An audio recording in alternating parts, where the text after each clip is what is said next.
All right, we're going to talk more about the ripple effect. Stock market looks good. People are talking, they're in the news, we're talking about rebounding in April. Maybe it's going to be a long haul coming back, but things are looking up. Things are looking better. I'm going to just share with you some facts. We have good reason to believe that there's going to be a lot more ripple effect from COVID-19 than what meets the eye. Let's just talk about the numbers. The government is looking at putting $6 trillion into the economy, money that we don't have. An additional borrowing $6 trillion, and we're going to talk about what that means for you and I. But first, let's talk about where we are right now. People are getting paid an extra $600 to be laid off, to be collecting unemployment. And for many, $600 might not be as much, but for the people that are working, making minimum wage at $7.25 an hour, which is less than $300 per week, they're getting a massive increase to be able to stay at home, a massive increase to do nothing. And now the government is trying to figure out, well, how do we encourage these people to get back to work? Or how long do we just pay them this? Some are saying we should pay them until January 31st of 2021, an extra $600 a week until January. These people are we're making less than $300, and now they're going to get an extra $600 to do nothing. I'm going to do some parallels to the story of the Little Red Hen, a childhood story that's over 100 years old, later in this, because the next epidemic is going to be our fiscal challenges that we're going to be facing, a massive ripple effect. And here's the facts. 40% of people in our country were making less than $40,000 per year. So if you're making 60, 70, 80, 160, 180, you're way more than the average person. But get this, income taxes, 44% of people in our country pay zero income tax. No income tax. Almost half of the people pay zero income tax. In fact, the bottom 20% actually get tax credits.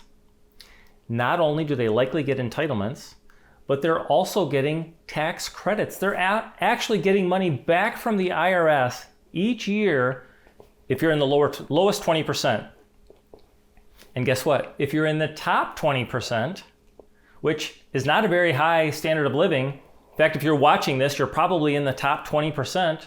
The top 20% is responsible for 87% of the federal income tax revenue.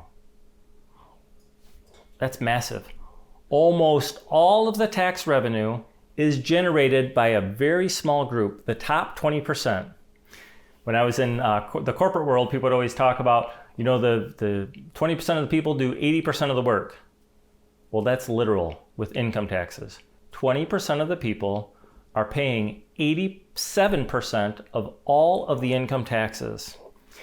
And as we're facing what's going to be happening, and our politicians, our rule makers, as they're facing what's going to be happening, keep in mind who votes for these people to come into office.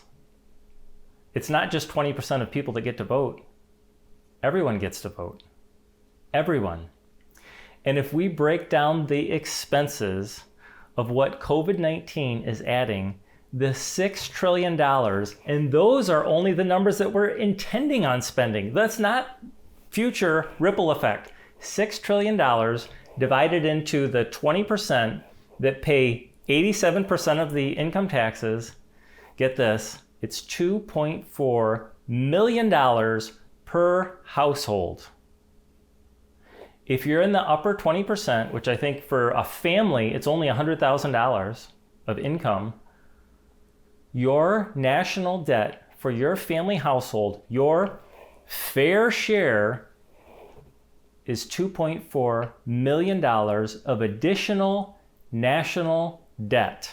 Wait, what? Did you say $2.4 million of additional debt per household?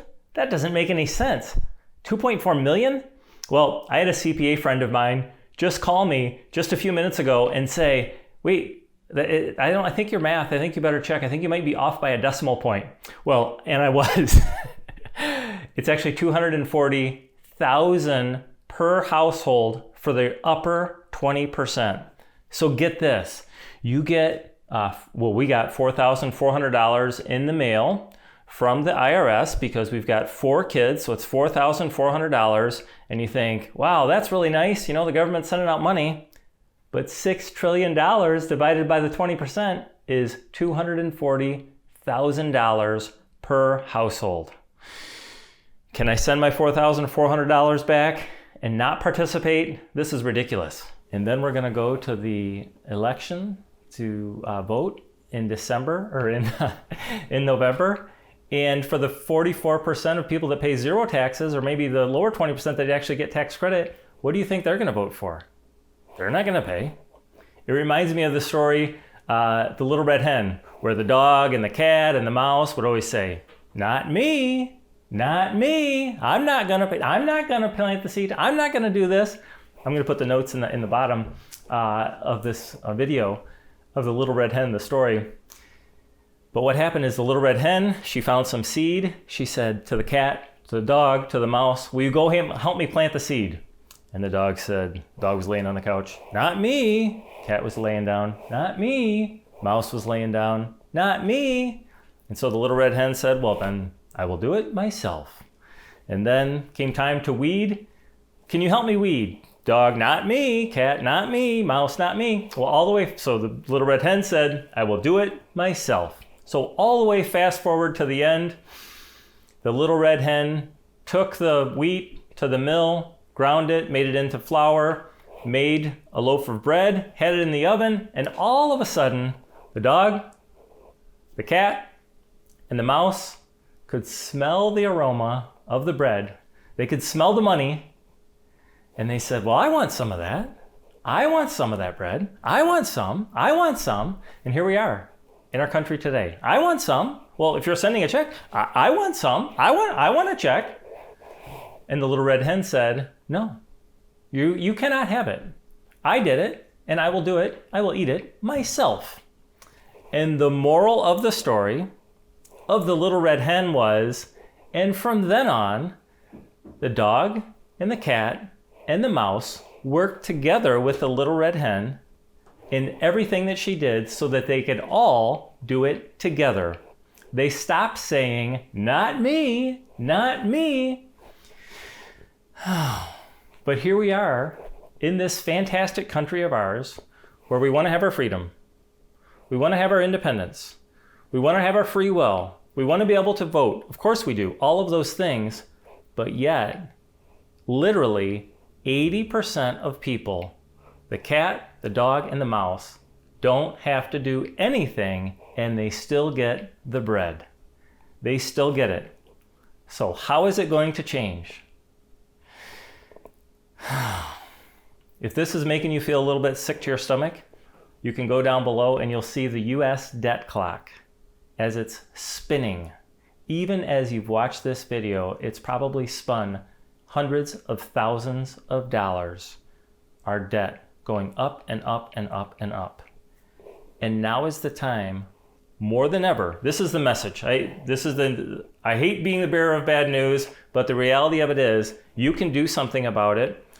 You can take control of your own finances. You can get things in order with your own finances. Later, I'm going to tell you a story about a small difference in behavior and a massive difference in mindset creates a completely different lifestyle, creates a completely different position in life, position in savings, of being able to retire happily.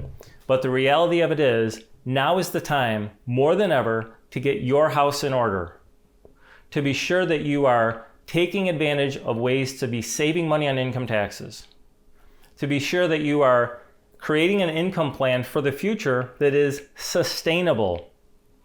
People will say, I just read an article today in the Wall Street Journal, the stock market's up 37%, the fastest recovery over a 50-day period. What does that mean? When you look at the big picture, I say it means nothing.